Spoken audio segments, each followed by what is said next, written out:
Kali ini Dara akan bereksperimen membuat ide jualan, dengan membeli kerupuk seharga 3.000, dan tepung serbaguna 2.000. Apakah akan berhasil? Tonton videonya sampai habis.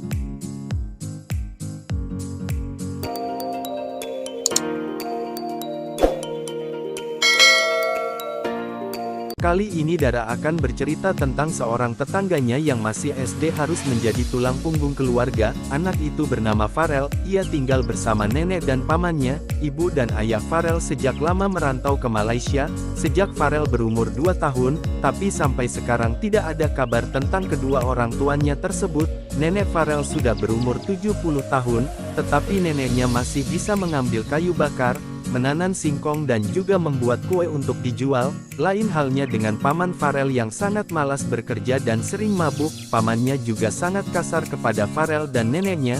Nenek Farel tak memiliki tenaga untuk melawan perbuatan anaknya itu. Sepulang sekolah, Farel selalu berkeliling berjualan cipung aci tepung, untuk memenuhi kebutuhan hidup mereka sehari-hari.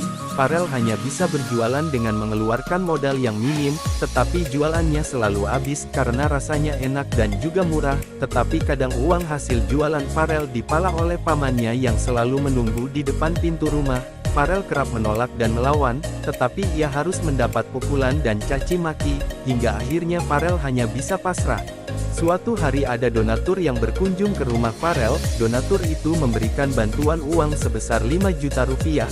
Farel dan nenek sangat bersyukur. Dengan uang yang diberi itu, Farel berniat membuat warung kecil-kecilan di depan rumahnya. Tetapi pada malam hari, pada saat Farel dan nenek sedang tidur pulas di dalam kamar, tiba-tiba pamannya masuk ke dalam kamar tersebut. Pamannya berniat untuk mencuri uang yang diberi oleh donatur tadi.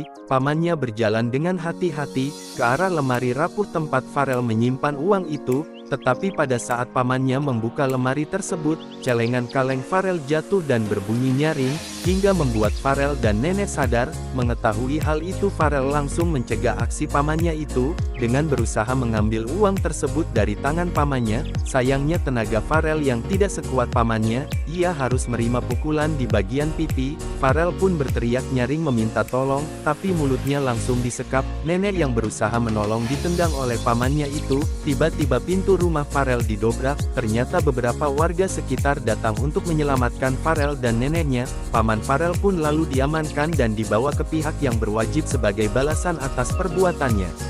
Cerita pun selesai. Pesan moral yang didapat, kejahatan akan dapat mencelakakanmu. Maka jadilah orang baik agar hidupmu penuh keberkahan. Masakan Dara pun jadi. Terima kasih telah menonton dan mendengar cerita ini.